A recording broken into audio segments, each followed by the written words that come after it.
Hail, hail! The Celts are here, and what the hell do we care? It is a Friday. We are on Matchday -1. We've got a game tomorrow against Dundee United. We've got a score to settle. We've got a score to even up, essentially, after losing to them last time. It is the second or the third debut for Martin O'Neill as Celtic manager. And today, to preview the game, we'll have a press conference from the man himself, as well as from Ben Negren, who did the player one on this one. And we'll get into why we're going to look at that in a moment. On top of that, we'll do predicted 11s, score predictions, man of the match shouts, and everything else. Audience participation on these streams is always welcome. So get it into the chat, guys. Drop those fist bumps, hit the like button. Don't forget to subscribe and hit the hype if you haven't done so already. And let me know your score predictions, your big takeaways, or your big forecasts coming into the weekend. What do you expect to see? Is it going to be a return to a rampant, free-flowing, all-out attack Celtic? Is it going to be a wee bit more nip and tuck, and it's going to be about taking chances?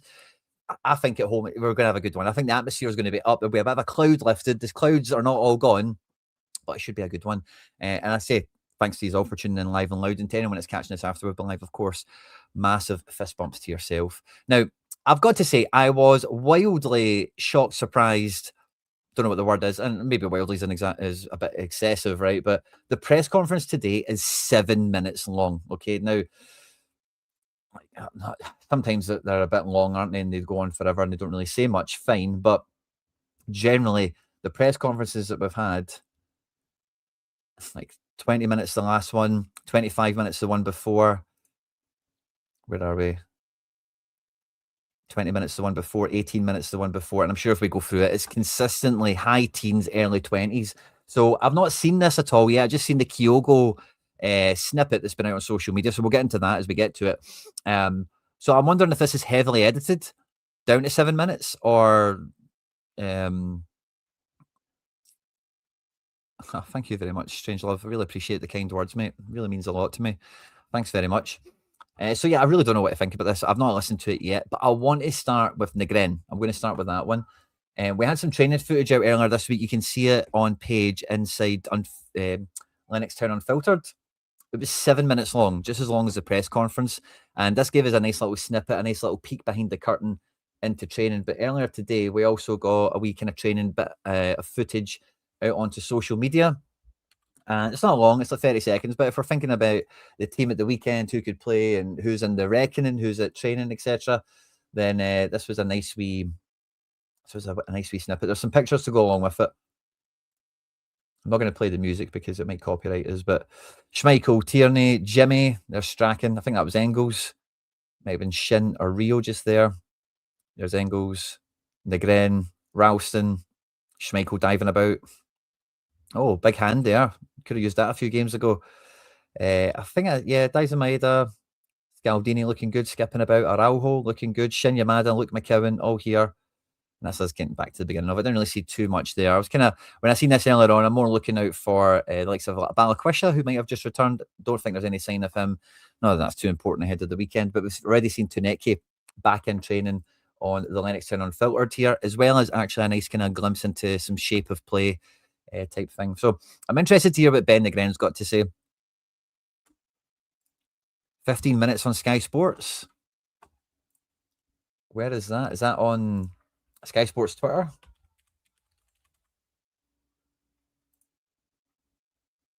Where did you see that?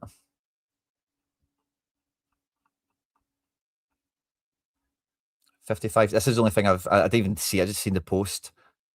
Was it actually on Sky Live? I take it.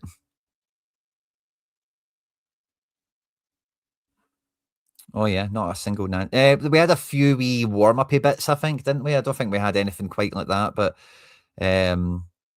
yeah, potentially. James Ward-Prowse, have we been linked to him? Boyson.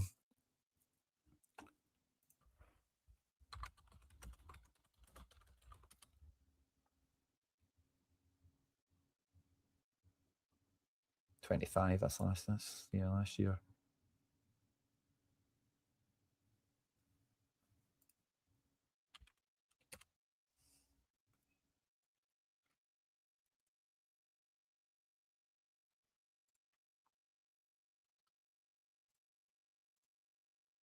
Nuno Espirito Santo stated that the best solution for JWP with no space at West Ham is finding our club. He also Said talks already been held with goalkeeper. Okay, so he's on his way out. He's just free. I don't think he really helps us too much. Like stylistic, I'm sure he'd be great for us. Don't get me wrong, but I'm not sure he like fixes a problem. It's the only hesitancy I'd have around it. But otherwise, yeah, I would have him at Celtic nae bother. JWP has got a lot of what we're missing in terms of techers and level and such. Anyway, Well, Benjamin, the it's Benham, been another we'll get into all this in more busy detail. time here at Celtic with managerial change. What's it been like for you? Yeah, that's unfortunately how it is in football. Things move quickly, and when we haven't got the result we wanted, this is what can happen. In your short time as a Celtic player, you've had a number now of managerial change. How difficult is that? Like, I think it's not very usual. Oh, don't know if it's an intro and stuff, but it's on YouTube too. Now, what I'm going to check then, if that's the case, is it Ronnie? Ronnie?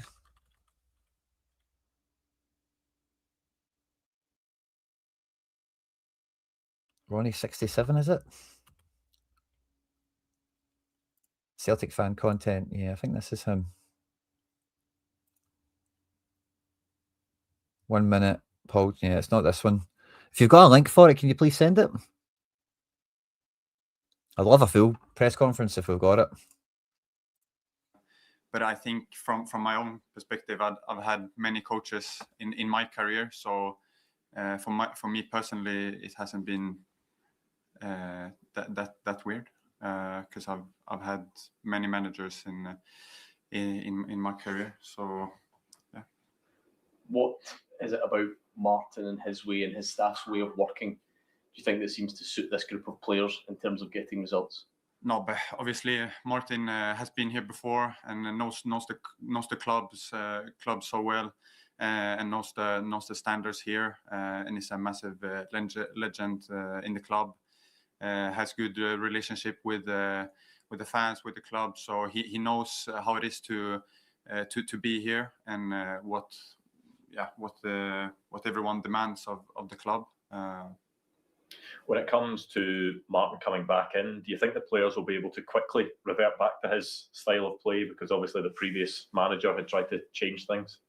Yeah, I think so. Yeah, we've had him before, not long ago. So yeah, I think as players we just try to get into it as fast as possible, and it's been looking good in training with a good intensity and stuff like that. So I feel good. When there has been so much upheaval this season, how important is it for the players to have a period of stability? You'll be hoping that maybe it will just be one manager from now until the end of the season, and that you can just concentrate on the field matters rather than everything else that's been going on. Yeah, us as players, still, even though we haven't had the results we wanted, we still have tried to focus on performances and train well and implement the style that the previous coach wanted. We didn't do it well enough, and that's something that we need to take responsibility for. But now our focus is on the games ahead and to start winning games again. Is there maybe a pride aspect for the players as well, that you want to go out and show that you are better than the results in the last 8 games? Yeah, of course, it's not been good enough. When you play for Celtic, you need to win almost every game, and that's what every player in the squad wants to do. What was your reaction when you learned that Martin was coming back? No, good. Like I said, he's a massive legend and loved by everyone. I feel like in the club, players, fans, and everyone around in the club. So yeah, it's nice to have him back. Is it quite a relief, but the players know that they're going to go back to a system that you seem comfortable with, where perhaps you may not have with Wilfred? Yeah, but I still think as players that we didn't implement the stuff he wanted good enough, so I don't think you can only blame one person. In the end of the day, it's the players on the field, and we need to take responsibility for that. But like I said, now the focus is to try to come back as fast as possible and to start winning games. Did you or any other? Solid professional answers here from Benji. I quite like I quite like everything he's putting out here. Like, you know, perspective wise. Nice to hear from him. Players have a chance to say anything to Wilfred as he left?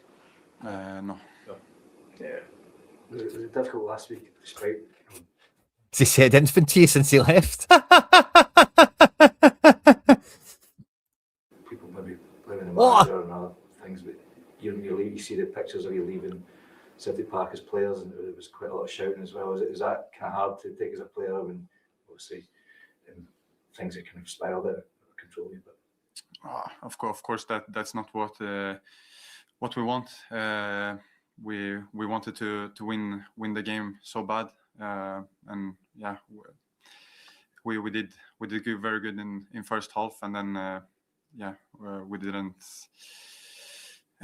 do good at all in the second half. So yeah, but I've said it before. You can see it from so many perspectives, and that's what makes the sport so big, football so big, that everyone cares so much, everyone has so much passion, and I think personally that's the beauty of the game. Sometimes it can be that kind of reactions, but that's a part of the game, and it's about to take it and look ahead. You've had it the opposite, obviously. You score a lot of goals. You've experienced the adulation of the fans as well, and is that the key now? You can get that back on Saturday as well. Get everyone behind you again. Yeah, for sure. Like I said, to start as fast as possible to win games again. That's what we have to do. How do you view the title race? We know it's many games left, and we will do everything to chase them down. Is the kind of hurt from the game at Tannadice still fresh in the players' memory from a strong position you lost that match? Sorry? Is the hurt from losing against Dundee United a few weeks ago still quite strong in the memory of the Celtic players? It was a game you guys dominated in the first half, yet you lost. This is the last 40 seconds. The last 40 seconds is talking about the match. It's not particularly that we maybe think of. It's in the past now, and we know that we need to do better, and we will do better, and we have to win the games. Do you hope the return of Martin not only unifies or keeps everyone on board in the dressing room, but also within the club as a whole? Yeah. Like I said, Martin has been here before. He knows the club. He's respected, loved by everyone in the club and around the club. So yeah. Thanks. I can't imagine would it have been easy for the players when you left Celtic Park last week, and some fans were showing their frustration at the players when you're walking out. Yeah, I've already answered to that. Yeah, I've already answered that. Like, honestly, like, see, doing this kind of thing, being front on camera and talking about stuff, whether it be the journalists that come at these press conferences that we often discuss, or whether it be the club and recruitment or whatever. One thing I always get like borderline uncomfortable with is like just out and out telling people they're not doing their job well. But seriously, let's see the amount of press conferences that we listen to, and you actually, like, it's a genuine waste of time. Like an absolute. That's why we stopped doing them on the channel. Also, we've brought them back. You guys love them overall, and there's been a lot to discuss in press conferences in recent weeks and months. But it's stuff like this that made us stop doing it, because it was just dry. It was boring. There was nothing actually getting mentioned or brought to the party. And you're sitting there with Negren. You've got like 10 minutes with him, I guess. Obviously, they ran out of questions after 7 minutes because they'd already asked the same question. Like, we got to the last 40 seconds before they start talking about Dundee United. Yeah, they asked him, like, how do you feel and this change of system or whatever. But whereas, like, what's the mood in the camp? How is everyone? And like, we've got a player in front of us. What can a player tell us? A player should give us a perspective from the changing room, from the training ground. How is everyone coping? I liked a lot of his answers for, like, we've got to share responsibility. Why is there not a follow-up question for, like, is that something that's felt throughout the squad? Or, was there, like, try and get something. Otherwise, it's just, what's it like for Martin to be back? What do you think about playing football under another manager? Oh, and on repeat for the whole time. It's futile. Like, this is actually like a genuine waste of time. I'm sorry, everyone, that we listened to that. We're going to run the gauntlet with the Martin O'Neill one. I suspect and hope we also know there's a Kyogo quote in here we can chat on and get stuck into a bit more. But with it being about 7 minutes as well, if it doesn't feel edited or cut down, like, these guys genuinely have nothing to ask because they're genuinely not interested in football. They are only interested in clicks and selling newspapers, if they even do that anymore in a lot of cases, you know.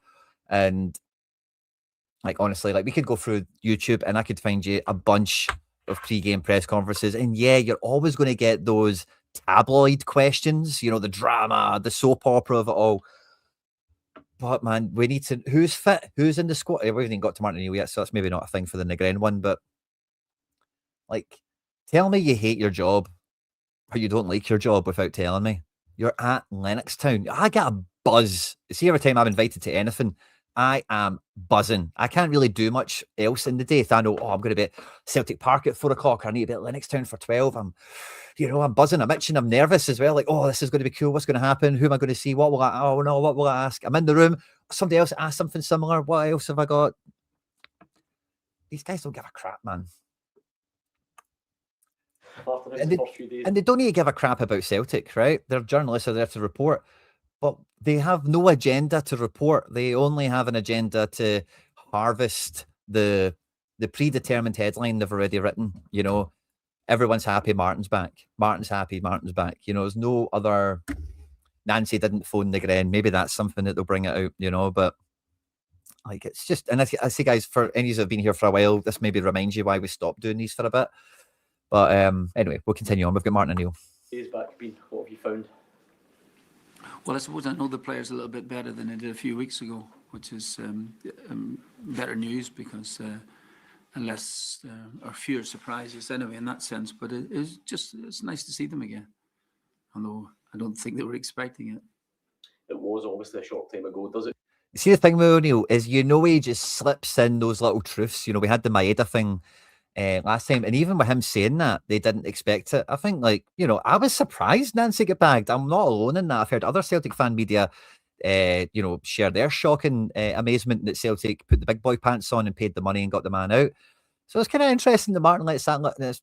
It's innocuous. It doesn't really mean anything. But I heard that and I thought that's interesting. The players weren't expecting it. Does it feel like picking up where you left off? Yeah, I think that it probably does, really. Yeah, I think that a few things have happened since then, but they're in pretty good spirits anyway, or so they seem. We'll find out tomorrow. You don't detect any confidence crisis or anything like that, given the run they've been on? I don't think so. No, I just think that they'll just have to go for it now. You know, the season has been narrowed down now to 18 games, so it's everything to play for. So I hope. Wee Mog, I can't not see that now. It looks like someone is like super like in the front row. Is it actually somebody's? Oh my god, that might be somebody's hair. I thought it was like a microphone. Is that somebody's hair or is that a microphone? I was certain it was a microphone at first, right? No, it must be, because it's like a table, and then the table was like elevated a few steps up. So, you know, when they're sitting there, they're like above you by like a good foot or two. I think Brendan maybe insisted on that, the wee man syndrome kicking in for him. So it would have to be a really tall guy sat right in the front row, right in the centre. But that's a bit of an obstacle. I'm not sure anymore if that's a mic or if that's hair. Hopefully they're ready for it. When we spoke earlier in the week, you said that it moved. It's somebody's hair.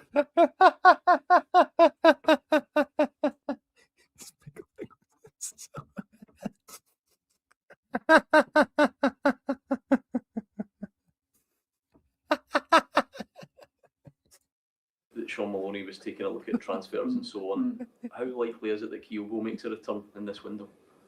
I would have said that would probably be unlikely. I think that, it would be unlikely. I think those reports sort of premature. Is that at your end or at Birmingham's end? No, but everything. I think everything's premature. I think that you have to. I think there's a viewpoint that that he wants to really prove himself at Birmingham, which is no surprise. Anything else imminent? 210, Quinny, is that where we get the good stuff? So we've had the Kyogo mention right now. The Kyogo stuff was flying around big time. There was even people sharing reports of the registration beginning to be processed by the FA, which made it think it was going to happen. Now, I put a post out about Kyogo yesterday, and I think we all kind of are singing the same song when it comes to Kyogo. We are in a situation where we can only deal with as close to a certainty as possible. We are in a situation where taking risks, taking gambles, taking punts is not going to change the situation. It's not going to arrest the rot. It's not going to fix where we're in. And that's where some of the discussion comes around the Tabby fella, and I'm not against targets, potential, what's the word? Development players or whatever you want to call them. I don't mind them still coming in. But the thing with Celtic is that they cannot operate on multiple fronts at once, particularly now that they've downsized. They've just sacked some staff, which may have gave them the ability to previously do that. I now have even less confidence they can work on more than one front. So when you see those reports, when you know how desperate things are, it's like, where is the striker that we've needed for a year? Why is there not 2 or 3 guys to push the button on? There was a comment, I think it was in this live chat earlier, maybe another one, but it's talking about informed strikers Celtic could get in January.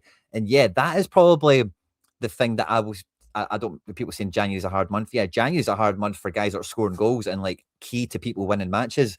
Getting them out of situations will be tough. But beyond that, like, I think there's plenty of business that can be done relatively smoothly and swiftly in January.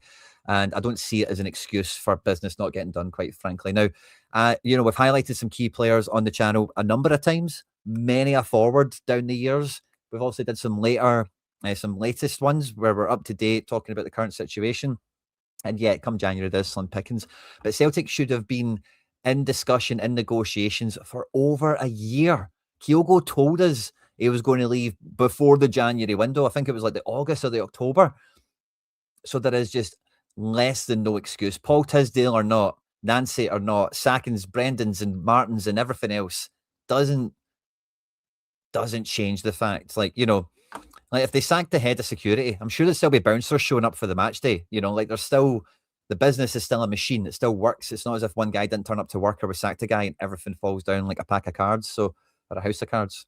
So the Kyogo thing, in terms of dealing in known quantities, it's kind of hard to argue against the move. Now, I am actually really pleased in a few levels that Kyogo doesn't want to come back. The first level is because it forces the club to actually do something inventive, interesting, new.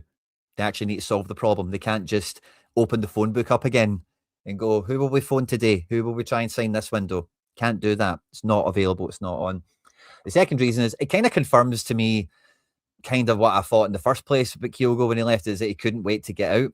Now, he might see it as a good opportunity to get his career back up and going at this point, but he very firmly sees Birmingham as his last chance saloon to get to the Prem. That's why you go to a championship club, is to get to the Prem. You don't go to a championship club to play championship, although you kind of need to do that if you're going to get into the Prem.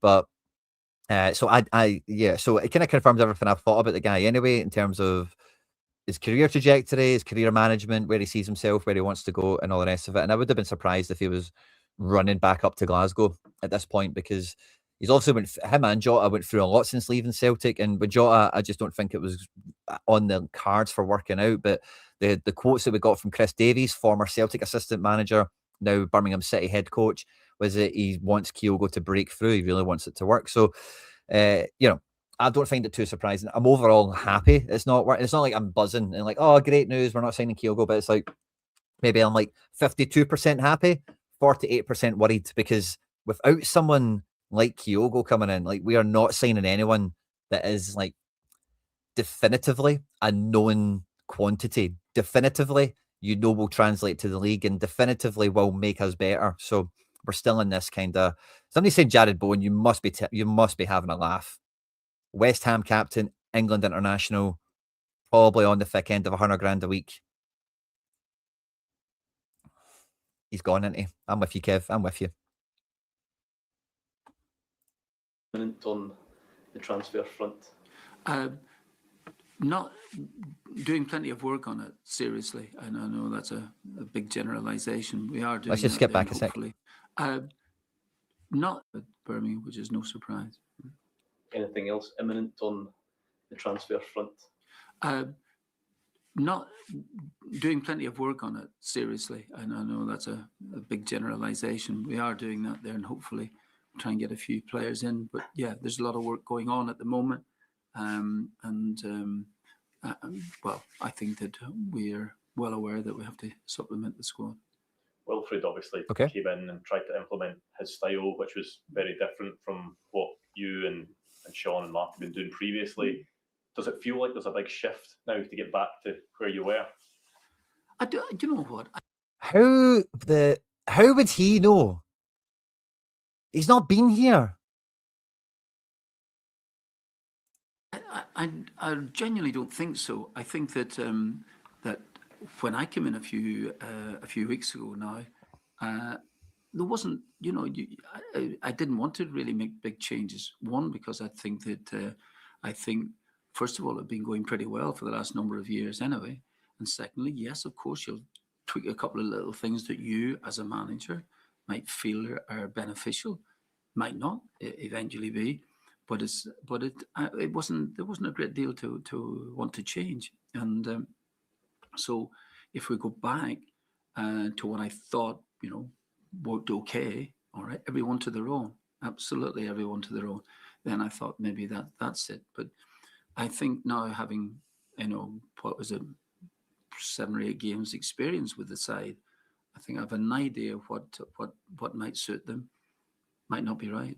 And there has been so much in the way of managerial change for the players over the course of the season. Do you think they'll really benefit from just a period of stability from now until the summer? Well, if you call that stability... Oh. Wow. Do you think the players are going to be better off not changing manager every 4 weeks? This is an answer we really need to get the answer to, guys.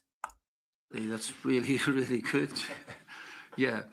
I've no doubt that I think you're right. I do think it does affect players, for instance, He's told you there's a lot of work going on in the background. We've had the question from Gordon Duncan, is anything imminent? No, but we're working really hard. Can we press up on that a bit more? Can we press up maybe even on players? If we get more quiet. I don't want to jump the gun, right? But man, we're halfway into this thing. Whatever you say about my particular way of going about things and Brendan's, it wouldn't be exactly the same, and Wolford's would be different to mine, and so yeah, and players are having to adjust, and they're having to adjust quickly. And the problem here is that you don't get that time. You obviously don't get the time because you have to try and win football matches. So that's I do actually, not that I should ever feel sorry for players, but I actually don't, but really. Good. But it does take a bit of adjusting. You have to speak to any of the individuals. We saw footage of the players leaving Celtic Park last week. There was a bit of, shouting at them. A lot of these players aren't used to kind of going and the kind of run that they were on as well. You have to kind of pick up any individuals you've seen maybe that have been a wee bit damaged by the last. Yeah, again, I think you make a good point. I was really upset at the beginning of that question, but I like the way it finished. It's been pretty well decent sailing here for quite some considerable time, so that'll be something that they'll not be used to. Yeah. So, but if you don't win the games, I think you have to accept that there'll be criticism coming in some direction. Although that might have been, as you say, a bit of a shock to them. But no, not at the minute. I will do. I missed out yesterday, because I had to go down and I just run out of clothes, really, so again for the second time, and but the games are coming thick and fast. But the point is right, and I will be speaking to players individually, but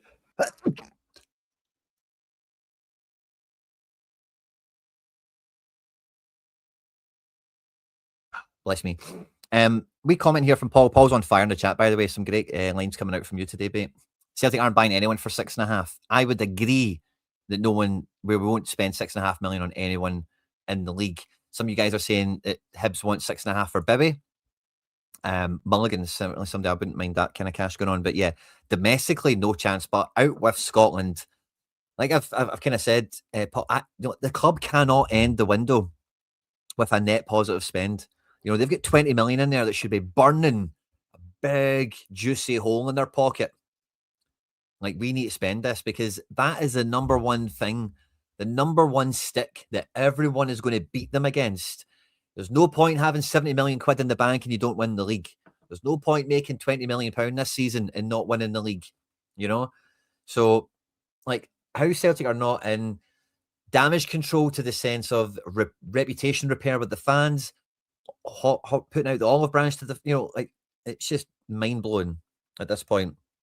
So I kind of agree with you, Paul. I don't think we're spending that money, or probably much close to it, on anyone from the league. A lot of you guys are clambering for domestic talent, and I get that because the known quantity element we discussed earlier. I'm all about that in some ways. Elliot Watt is the top of my list. Although some of you guys were telling me Elliot Watt's a Rangers fan, so make of that as what you will. Not that it's a big deal or anything, but it is a deal to some people at some points. I like Mulligan. I like Bowie. There's a few guys in the league I do like. How many of them would fix our situation? I've said already, like, if you want to buy goals in the league, I think you just buy Boyle. Bowie's cool, but Bowie might not work. How they might have been affected by that. But the best way to be disaffected by it is going back and win. Martin, you said the other day as well, you said it just now, the importance of trying to get players in. I just wonder, you can see some activity at Rangers, Hearts are making some moves as well. How crucial do you think this January window is going to be in terms of influence where the title's won or not? Well, I think it'll be. I think you're right. I think it'll be crucial. I think it's really important for us as well to get some people in to supplement the squad. I keep saying that, and I'm hoping that we'll be able to do it because I think that the other two clubs you're talking about will see this is an opportunity to bolster their squads. And what they do is entirely up to them. But we will need to do something. That was the beginning of a good question, but then made it about Rangers and Hearts and competition for the league. Yes, that's the main purpose, the main agenda, the main motivation for transfers. But even if we were top, fair enough, the temperature the Celtic fans are at might be a tad cooler, but we would still be very firmly in the same situation. And why is nobody asking about the extent of the transfers?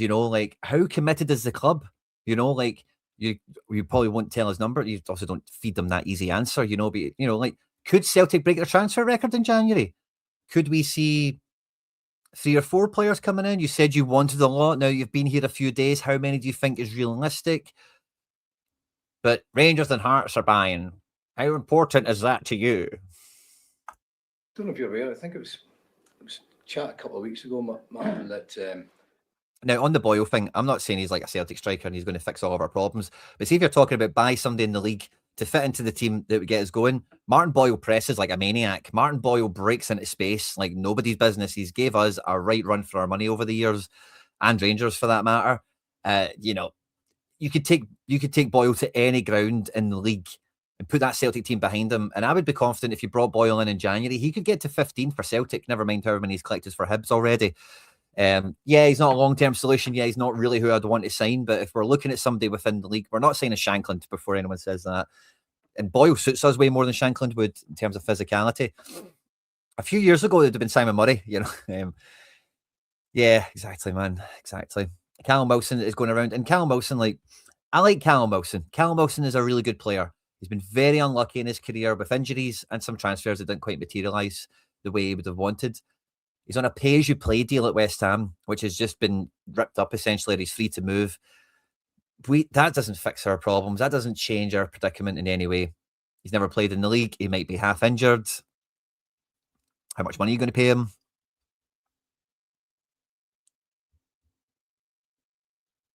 I'm just trying to see if there's anything else in the chat to bring into the chat while we're here. Somebody said about Mulligan. Any Celtic fan could have seen that. We've been covering Mulligan on this channel for 2 seasons at Dundee. Now he's at Hibs. Yeah, so 3 seasons. Alongside a lot of other domestic talent we could have looked at over this time period. Kind of as an alternative to Lennon Miller, because that was kind of the conversation we've had for the last number of years. And I just never felt that was likely. Brendan was perhaps interested in luring Callum to Saudi Arabia. Is that something you're aware of? Something you had to speak to him about? No, I haven't spoken to him.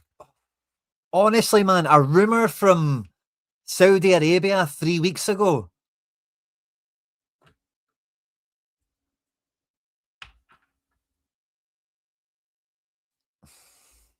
About that at all. No, and yeah, I saw the rumours. I heard the rumours. I don't think you can see rumours, can you? Oh, you hear rumours. Oh, no. Dave Watson's one I'm a big fan of. It was just, for me, it was mainly under Nancy. I think there was no place in the system for a guy like Watson.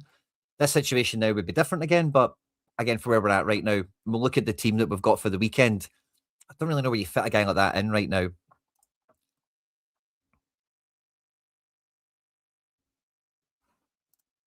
And yeah, so the same sort of thing, but I haven't had to speak to him at all. I think he loves it here. But listen, there's time for that. But if you're asking me, would he go in this transfer window? That would be a major shock, major disappointment to me. And yeah, and I don't think that we could cope with that.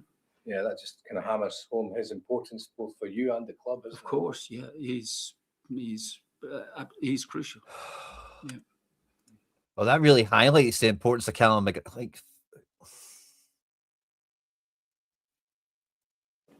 any other squad news? any other squad news, Martin? Anything that we shouldn't have asked that we should have? No more. No, the injured lads are not back yet. There's a few of them out training now, but that'll be a week or two. You know, for the. I'm not talking about the long-term injuries. I'm talking about those boys who get injured in the last month or 5 weeks. Lads are not back yet. There's a few of them out training now, but that'll be a week or two. You know, for the. I'm not talking about the long-term injuries. I'm talking about those boys who get injured in the last month or 5 weeks. Osmond and Iheanacho. Sriracha. Now, this feels edited down. Just the way it closed there. Maybe it wasn't. It did kind of feel like they ran out of questions as well, by the way. Pretty embarrassing journalism, I would say, you know. And I said earlier in the stream, I don't feel easy. I don't feel comfortable talking this way, with, you know, in that regard. But it's so frustrating, man. I want to hear, how are the guys in training? How's Julian Araujo fitting into your plans? You didn't have a right back, and now you do. And so many things. So many things. Nothing about Dundee United. Nothing about the game at the weekend. Or any questions, Martin, we've not asked that we should have at the end. Absolutely pathetic journalism, you know. And I don't take any pleasure in saying that. This is the squad that we've got available for the weekend. We've seen Tuneki's back in the building. And I think now that JSP and Amura, a few of these guys have moved on, that the herd is thinned at the defence, hasn't it? It's very threadbare. And it only further highlights the need for defensive reinforcements. We've kind of skated by under Rodgers' early season. I take these off now, sorry. And yeah, Rodgers' early season on the defensive solidarity that we had shown, particularly when AJ was fit. And since then, it's, you know, Schmeichel's been at fault for a lot, don't get me wrong, but we desperately need a level up in defence. I love Scales. I like Trusty. I think they're a good centre-back partnership, but only having Murray as cover is asking for trouble. And that's the main concern I have with the defence. I've got no problem playing Trusty and Scales for the rest of the season. I don't think we right now, today, I don't think we overly need somebody better, but we need somebody else in, because if something happens to one of them, loss of form, injury, suspension, pile up of fixtures, anything, Dane Murray could be fine, but then who's on the bench? Nobody, you know. So yeah, defence is threadbare. We're not going to see Murray starting this. I think we know it. Sinisalo, I don't think he'll start. I think if Nancy was the manager, we would have him in situ to start today. But I think he'll make some jokes about Peter Schmeichel when he let those goals in and all the rest of it. Exactly, Stephen. And it's the same problem we had with the strikers. We had Iheanacho and only Iheanacho, and then he gets injured, and then we have Osmond and Kenny, and then Osmond works, but then he gets injured. Where you play with fire, you get burned. You know, it's nothing new. In terms of right back, I think it only is going to be Araujo, because we have so greatly needed somebody like this in the absence of AJ. And I'm going to say this now. I think Araujo could be the standout performer at the weekend, mainly because it would be kind of like a surprise, you know, like no one's really talking about him, even in the bloody, you know, like he's not on the radar for discussion in any way, shape or form. And sincerely, like we have missed a bit of this in our life, you know, this season, particularly since AJ has been injured. And I think this could be the biggest, not even just O'Neill coming back, but having that in might make the biggest difference, the biggest shift to how we play, how attacking we are, how clinical we are. And I think the back four will be really, I think the defence will be really interesting. Dundee United is a team that aren't high scorers. They've obviously had a disastrous derby last weekend.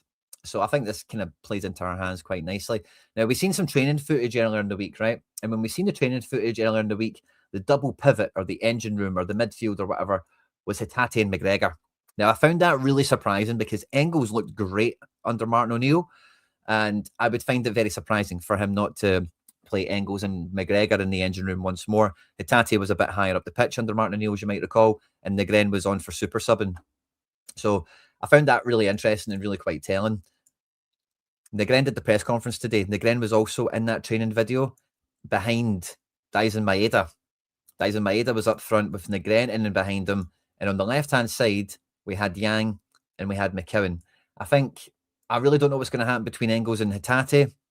I've got a feeling he'll go Engels personally, like just from his own thing, maybe. But I say from what we've seen, maybe because it's Dundee United and it's going to be deep banks, you maybe want Hatate because when McGregor gets deeper, Hatate goes in between the lines a bit neater, links up with play a bit better. Like Engels goes in and crashes the box and stuff and whatever, but it's not quite Hatate. Let's pull it up, guys. Who do you think? Who starts?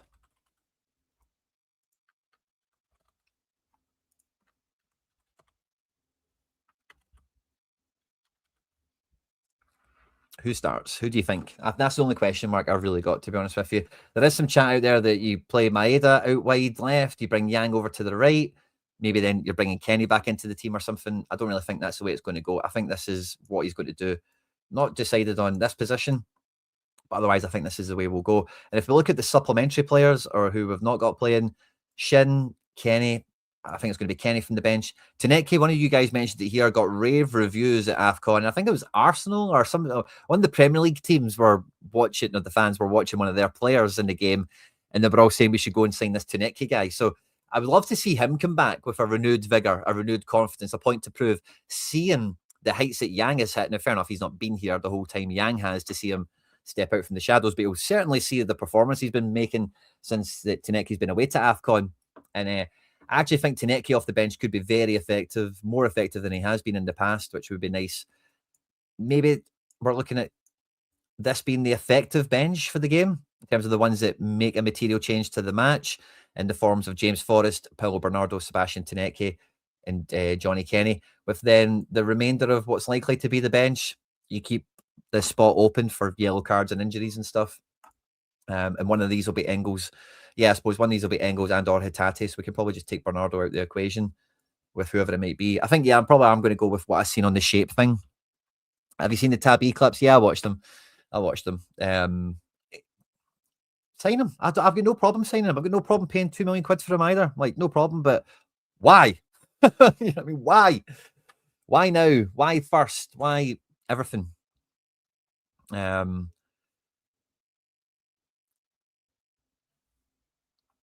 Sorry, have I got a wee bit of flack to take here from James J? Somebody standing up for me in the chat. Thanks very much. James J. Sorry, mate. I don't like talking at the same time it runs. I'm really sorry. And the shut up part, maybe a bit rude. And I appreciate the Regina comment here as well. So thank you. But yeah, I do my best to not talk over the audio. I know it's very bad in the earphones. So apologies for that. Yeah, definitely credit to Yang. But I think this is the way the team goes. We desperately need a right winger. Yeah, and what about this guy who tells you that's it? Problem solved. We've signed somebody. That's where I'm at with him, you know, because Yang's doing good. We still have Taneke in the building. We still have Forrest, Balikwisha, Jota, even Dyson. You know, like we have wide options. Yes, I agree. We don't have a right wing. It's been a big problem for us. But Yang has kind of emerged effectively on this side of the pitch. So I don't think he solves our problem. That's why, Sugarman, I'm just kind of like, why now? Why first? You know, why not play Bernardo? I just don't see it. I think the thing with Bernardo is he's very much a 5 or 6 out of 10 guy. You know, he's not distinctly powerful, he's not distinctly fast, he's not incredibly gifted. It's not as if you see Bernardo breaking lines and slicing balls up and, again, shooting and goal scoring and stuff isn't really in his forte. He's just a very good, well-rounded player without a distinct characteristic that brings him into the team to have value. McArdle's in the building. Yeah, McArdle's out of building. I would have agreed with you, with the exception of the Martin O'Neill interim period, and maybe again under Martin. I think Hatate really woke up under Martin. I think I prefer a front three of Maeda and Yang wide.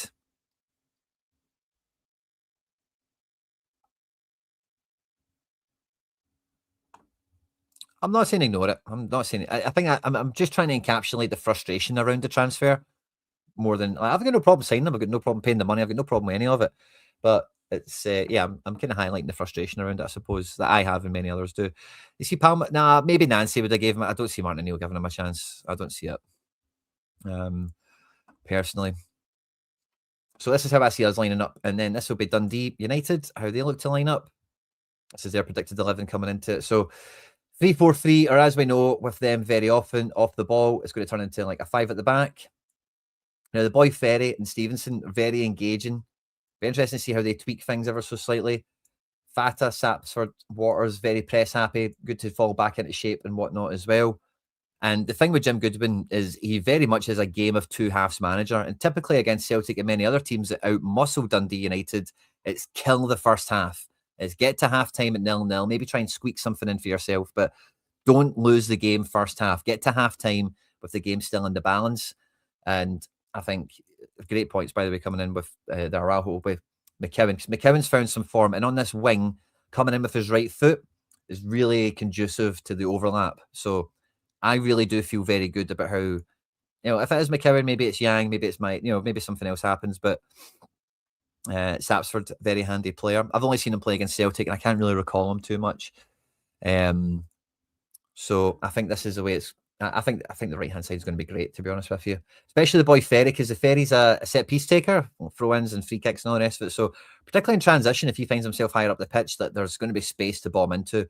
And yeah, I'm sure Dundee United will do a good job of trying condense the space and kill the room and not let us really break up the pitch into grass. Engels is good at that. I'm quite with you there. I don't think this game but requires Engels. I think this is going to be about having Hatate in here, just in between the lines, linking up play, playing those balls around the corner, feeding the forward. Engels doesn't really work well in between the lines. Like Engels generally, when he is in the forward area, it's on the outside of the game, trying to play people in, whereas Hatate is in the middle of it.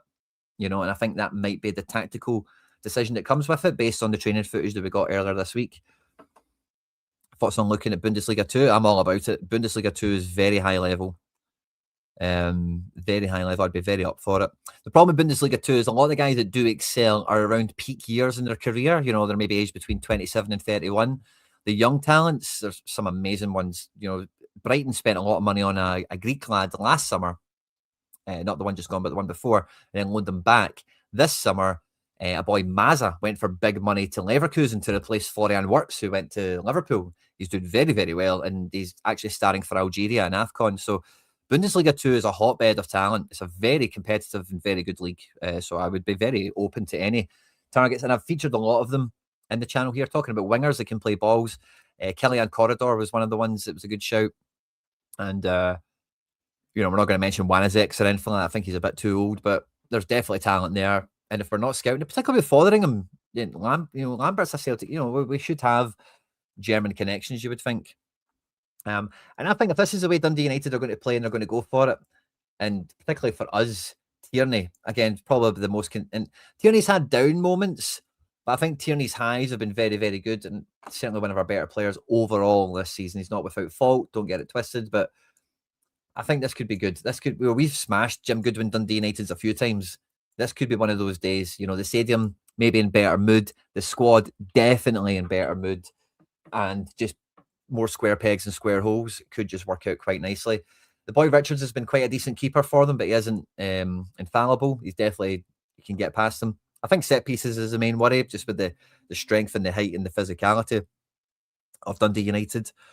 But with Engels and Hatate, Tuneke, and even like Kenny's energy from the bench is a good weapon to have. It's not, again, I'm not trying to hold him out to be more than he is, but again, like if we get to the 60th, 70th minute, we're a couple of goals to the good, we want to keep the pressure on. Kenny's a fine guy to bring off the bench, I think. Have we signed a striker yet? No, we've not. You'll know we've signed a striker because I will have cut my hair. And somebody asked me if Kyogo would have counted, and the answer would have been no because it's a loan. But we're not cutting the bush, we're not cutting the mop until we pay money for a striker. For what it's worth. My wife hates it when I do that. But yeah, I think that's the thing with the Tabby thing, is it's just like, we should have been burning the midnight oil. We should have been burning the candle at both ends for the last 15 months to get someone else in. And there's just no sign, no whisper, no rumor, no inclination that we're even talking to people, we're even doing anything, we're actually interested.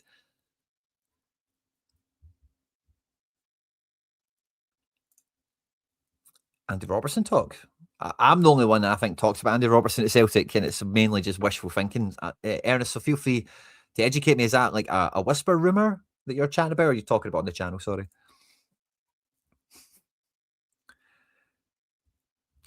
Yeah, maybe, by the way. Maybe. But I don't know, mate. I don't know. I know what you're trying to do to me here. You know what I mean?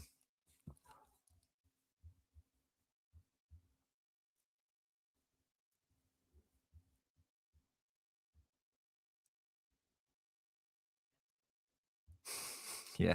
By the way, you want to see pictures of me when we had lockdown? I didn't shave or cut my hair the whole lockdown, and I've got some really good, like, homeless looking pictures. They're just funny to have. Yeah, the thing with Robbo is, like, I 100% want Robertson to play for Celtic. I just think he's a Champions League winner, a Premier League winner. I just don't think there's any excuses to not. And yeah, it might be James McCarthy. That could happen. I wouldn't rule it out.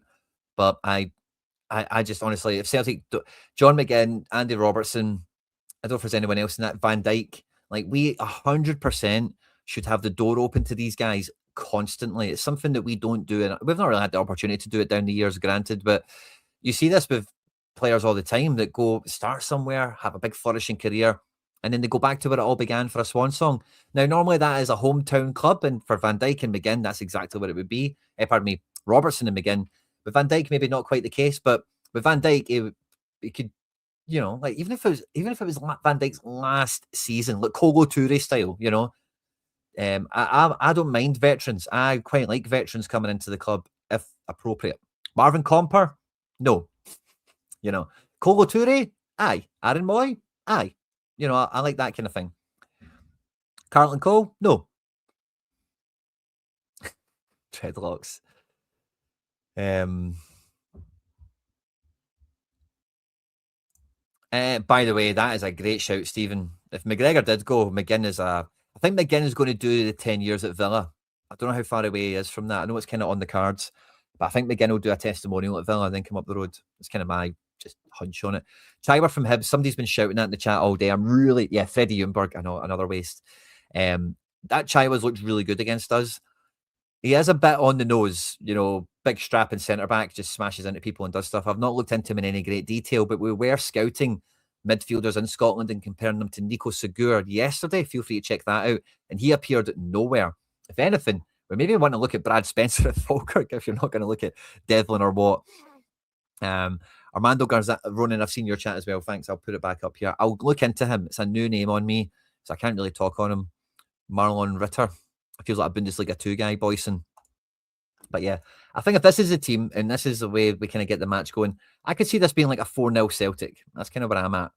We get a goal or two from Dyson. I could see Negren getting in on the act. I could see Araujo being in on the act. Never mind somebody like Yang. Maybe the bench contributes in some fashion. So yeah, I'm going to say 4-0 to the Hoops on this one. I think we win this by 4 goals to 0. When it comes to the fantasy football stuff I got up to, I've went all in on Celtic. I've went with double fullback in my 5-a-side team. I think we're going to be getting into the box. We're going to be swinging balls in. I think Benji's good for goals and assists in this one. And I went all Celtic everywhere I possibly could. I brought in a non-Celtic goalkeeper for one of the teams just to de-risk me from random Sinisalo or Casper being Casper, essentially.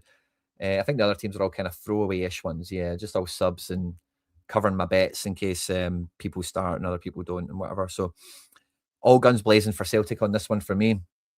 I don't like, Dundee United could score. It's definitely not, they've beat us recently enough. It's not hard to imagine they do break through us, but I really do think that there's going to be, Martin O'Neill is going to be like, you don't fucking concede today, Casper, I kind of, it's 4-0 high. And I don't think my score predictions are normally quite ambitious because I'm thinking about if things go to plan more often. Sometimes I think about how I think it's actually going to, or how it feels it's going to go. But in cases like this, I'm looking at it thinking we're going to have all of the possession first half. The stadium's going to be in good mood. The players are going to be in good mood. We get a goal or two early. I don't think it's too hard to imagine. 3-1, yeah, okay, 3-1, I can see it. Feel free to let me know your score predictions. When the live stream finishes, the comment section opens, and that is the #1 place on the internet to leave your receipts ahead of the weekend. What will the score prediction be? Who is your man of the match shirt? I've already went and said Araujo is mine to be the talk of the town. Maybe not win the award man of the match, but who will everyone be chatting about in the aftermath of the game? I like Araujo for the under the radar effort where he can just make such a huge impact and everyone's like, whoa, how good a signing is this guy, by the way? Could be Negren. But yeah, I don't think, I've been doing content on the channel for a long time. I don't think any of my score predictions are never not maybe a shade more optimistic than pessimistic. And we've won a lot of games. So I refute the jinx accusation you're trying to give me here. I strongly refute it. Now, tomorrow, guys, 8 a.m. on the CeltsAreHere on YouTube, we've got our latest collaboration podcast that will be out tomorrow. It's already available on Substack for all the supporters of the content who get access to the exclusive insider scoops that we get in the articles. I put all the YouTube content on the Substack as soon as it's ready, as soon as it's been edited. So if you do like instant access to stuff, you don't like to wait, the Substack's for you. It's £1 a week, £4 a month. You get all the articles, you get tons of stuff behind the paywall if you're interested in it. But it'll be out tomorrow, 8 a.m. So if you're interested in the collaboration series and the podcast we've been doing, we had Huddle Breakdown to start us off. We've had Paul from Celtic Fans TV. We've had Ryan 118, and we've had Paul John on the last. That's the last 4. A great roll of honour so far. And number 5 is certainly right up there with everyone else. I'm very excited for it. There is a bit of a spoiler going around, so you might know who we've got already on for tomorrow. But great podcast. I had a lot of fun recording it. And that'll be out tomorrow at 8 a.m. Now, the game is tomorrow as well. So I don't know if I'll come live and do no, I probably won't. I think I will record the breakdown and put that out Sunday for you. Okay, so plenty of action to go out over the weekend. If you are new to the channel, if you haven't done so already, it costs you $0 to hit the subscribe button on YouTube. And if you do that, YouTube just lets you know whenever we're live or whenever we put content out in case you want to keep it up. If you do enjoy the content here and you want to see the channel grow and you want to see us do better and maybe get back into press conferences or whatever, the #1 thing you can do is hit the like button and comment when we're live, after we've been live. It just means so much. And I love, I've not done too good with it in the last week or two, but I love coming in to the YouTube app I've got on my phone and responding and chatting to the comments. So look forward to doing more of that over the weekend. Get your receipts in for the weekend. I'm going with 4-0. I'm going with Araujo to be the toast of the town afterwards. And yeah, let's hope that we get our season back on track. And Martin O'Neill didn't say anyone's going to be in like anytime soon, but there's a lot of work getting done in the background. Sadly, none of the journalists asked any meaningful questions to let us know, has he got, Martin spills the beans. Martin does need to push him, but, you need to ask those questions. Anyway, what I'm saying is I wouldn't be surprised if maybe Saturday night, Sunday morning, we might have a signing or two develop. You never know. Oh, yeah, we had a poll. The majority of you guys in the poll, 74% of you, think it's actually going to be Arnie, the last action hero Engels, that's going to start the game rather than Rio, the Hellraiser Hitate. And it's a real 50-50 one for me. You guys in the chat, it's more of a 75-25. You think it's Arnie all day. And I get that, I suppose. But yeah, I guess we'll see who's right. Be sure to catch the breakdown when it's out on Sunday. I hope you enjoy the podcast tomorrow morning. And all things being equal, we'll see you live on Monday. And it's going to be a great weekend, hopefully, guys. Last thing, Nico Segur, the last thing I seen about it was saying, I think he's holding off to the summer. They will both start. Oh, so you think there'll be no... Oh, somebody thinks there'll be no Negren. Negren did the press conference, and Negren... I don't... it could... You could be right. It's not out of the question. I just don't see it. Yeah, I totally understand that as well. Totally understand. But yeah, I just don't, with him being where he was in the phase of play we've seen in training earlier in the week and doing the press conference, Martin O'Neill called him one of his favourite Swedes after he scored the goal against Feyenoord, and he'll have seen the form that Negren's got into. Negren was very good under Nancy, or not very good, but certainly one of the better ones. So, and to compliment Dyson as a striker, I think this could be a clever hack, you know, in the interim period or the immediate period. Because Dyson, as we know, is not a perfect forward. And if he's got someone around him to play with, that might just balance those deficiencies, those strengths and weaknesses off one another. Like Negren's not got the engine to cover the ground. Dyson does. And, you know, between the two of them, they can make it work, I think. Who's the biggest move this January anywhere in Europe? Semenyo to City. Semenyo to City is probably it. Transfer fee, profile, clubs involved. Who could be bigger? I don't think Real Madrid, Barca are about to bring back João Cancelo. I don't think that really ticks the box for what you're asking me, but Bayern, not up to much. Italian clubs are basket cases for the most part at the moment. PSG and France. Yeah, I don't really think there's much mega ones on the go right now. Premier League's always busy, isn't it? Yeah, that would be funny too, wouldn't it? Oh, we had a wee post from Anthony Joseph sent to me here.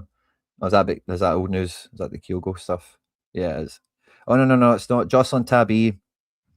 Oh, again, I think this is long-term contract, finalising the deal. We'll probably see him at Celtic Park with a scarf over his head. Welcome to the club, Jocelyn. Hope you do well, my man. Oh, I've been tagged in something as well. Let me check that before we go. Oh, yeah, it's a Chaiwa thing. So Celtic and Fiorentina are after him. Well, Fiorentina are in the relegation zone in Serie A, but maybe going to Italy. I guess he's been in AFCON, just seen his Mozambique International or something. So Chaiwa could be cool. James Ward-Prowse, you're saying it again, mate. JWP. Awesome, guys. I look forward to it. If you're going to the game, have a lot of fun. Travel safe. Don't buy anything. We'll see you. We'll see you there. We'll catch you. Biggest. Jocelyn Tabby doesn't count, does he? He's a winger. Talking about striker, not a forward. You know, striker. But yeah, travel safe. Have a great time, everyone. Thanks again for all the support. Thanks for enjoying the content. Hail, hail. Bond the hoops.